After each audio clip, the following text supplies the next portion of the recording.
पवित्र आत्मा के वरदान को ग्रहण करना। हम प्रेरितों के कामों की पुस्तक में लिखित 5 घटनाओं का समीक्षण करते हैं। यहाँ उन व्यक्तियों या लोगों के समूहों के विषय में लिखा गया है जिन्होंने पवित्र आत्मा का बपतिस्मा पाया। हम समझते हैं कि ऐसे कई लोग रहे होंगे, परंतु हमारी शिक्षा और अध्ययन के लिए इनके विषय में विशिष्ट तौर पर लिखा गया है। परंतु आत्मा ने जो लिखा है उसका समीक्षण करें और इनसे अंतर्दृष्टियां प्राप्त करें। 8 पिन्तेकुस्त का दिन 1। जब पिन्तेकुस्त का दिन आया तो वे सब एक जगह इकट्ठे थे। 2 और एकाएक आकाश से बड़ी आंधी की सी सनसनाहट का शब्द हुआ और उससे सारा घर जहां वे बैठे थे गूंज गया। 3 और उन्हें आग की सी जी में फटती हुई दिखाई दी और उनमें से हर एक पर आ ठहरी। 4 और वे सब पवित्र आत्मा से भर गए और जिस प्रकार आत्मा ने उन्हें बोलने की सामर्थ दी, वे अन्य अन्य भाषा बोलने लगे। जब पिन्तेकुस्त के दिन 120 चेलों ने पवित्र आत्मा का बपतिस्मा पाया, तब असामान्य घटनाएं हुईं। स्वर्ग से आंधी की सी सनसनाहट का शब्द हुआ, आग की जीमें उनमें से प्रत्येक पर उतरी और वे सभी अन्य अन्य भाषाओं में बोलने लगे। जब उन्होंने पवित्र आत्मा का बपतिस्मा पाया, तब वे पवित्र आत्मा से भर भी गए। उन्होंने पवित्र आत्मा को पहन लिया और वे पवित्र आत्मा से परिपूर्ण हो गए। ध्यान दें कि उन्होंने अन्य अन्य भाषाएं बोली, अर्थात वह उनके अपने वाचिक अंगों से आने वाले उनके अपने स्वर थे। बोलने का काम उन्होंने किया, पवित्र आत्मा ने नहीं। आत्मा द्वारा केवल उन्हें भाषा दी गई। वह कटनी का पर्व था। पिन्तेकुस्त का पर्व प्रथम फसह के पर्व के 50 दिनों बाद आता था। यरूशलेम में इन पर्वों को मनाने के लिए आए हुए लोगों की भीड़ थी।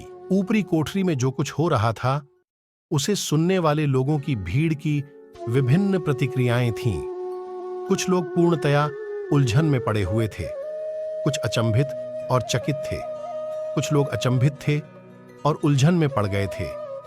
अन्य लोग उपहास कर रहे थे और कह रहे थे कि इन चेलों ने मद्य पिया है। 14 पतरस उन 11 के साथ खड़ा हुआ और ऊंचे शब्द से कहने लगा, हे यहूदियों और हे यरूशलेम के सब रहने वालों, यह जान लो और कान लगाकर मेरी बातें सुनो। 15 जैसा तुम समझ रहे हो, ये नशे में नहीं, क्योंकि अभी तो पहर ही दिन चढ़ा है। 16 परंतु यह वह बात है जो योएल भविष्यद्वक्ता के द्वारा कही गई है। 17 कि परमेश्वर कहता है कि अंत के दिनों में ऐसा होगा कि मैं अपना आत्मा सब मनुष्यों पर उंडेलूंगा और तुम्हारे बेटे और तुम्हारी बेटियां भविष्यद्वाणी करेंगी और तुम्हारे जवान दर्शन देखेंगे और तुम्हारे पुरनिये स्वप्न देखेंगे। 18 वरन मैं अपने दासों और अपनी दासियों पर भी उन दिनों में अपने आत्मा में से उंडेलूंगा और वे भविष्यद्वाणी करें। पवित्र आत्मा से प्रेरित होकर प्रेरित पतरस। पुराने नियम के भविष्यद्वक्ता योएल की पुस्तक से वचन लेता है और समझाता है कि जो कुछ हो रहा था वह उस भविष्यद्वाणी की परिपूर्णता थी। एक टिप्पणी के तौर पर हम देखते हैं कि योएल ने भविष्यद्वाणी की थी कि आत्मा की वर्षा के साथ भविष्यद्वाणी, स्वप्न, दर्शन होंगे। पिन्तेकुस्त के दिन इनमें से कुछ भी नहीं हुआ, बल्कि वहां आवाज, आग और भाषाएं थीं। फिर भी पवित्र आत्मा पतरस के द्वारा कहता है कि यह वह बात है या यह वही बात है जो पूरी हो रही है। यहां सबक यह है कि जब पवित्र आत्मा कार्य करता है, तब प्रकटीकरण हमेशा समान नहीं हो सकते, परंतु फिर भी उसे आत्मा की वर्षा कहा गया है, क्योंकि वही पवित्र आत्मा कार्य कर रहा है। पतरस के उस संदेश को प्रचार करने के बाद उस दिन 3000 लोगों का उद्धार हुआ। जब हम पवित्र आत्मा के अभिषेक के अधीन होकर प्रचार करते हैं, तब हम आत्माओं की ऐसी बड़ी फसल की अपेक्षा कर सकते हैं। ऐसा बार बार और बार बार हो सकता है।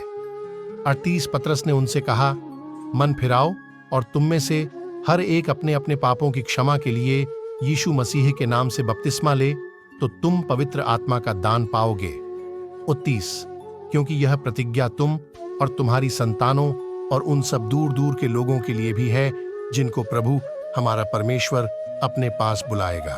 पश्चाताप की उसकी बुलाहट के भाग के रूप में पतरस भीड़ को बताता है कि न केवल उनके पापों की क्षमा प्राप्त होगी, बल्कि वे पवित्र आत्मा का दान भी पाएंगे। वे भी वही पा सकते हैं जो हाल ही में 120 चेलों ने पाया था, दान के रूप में। पवित्र आत्मा की वर्षा हमें दान के रूप में दी गई है। हमें केवल उसे विश्वास से ग्रहण करना है।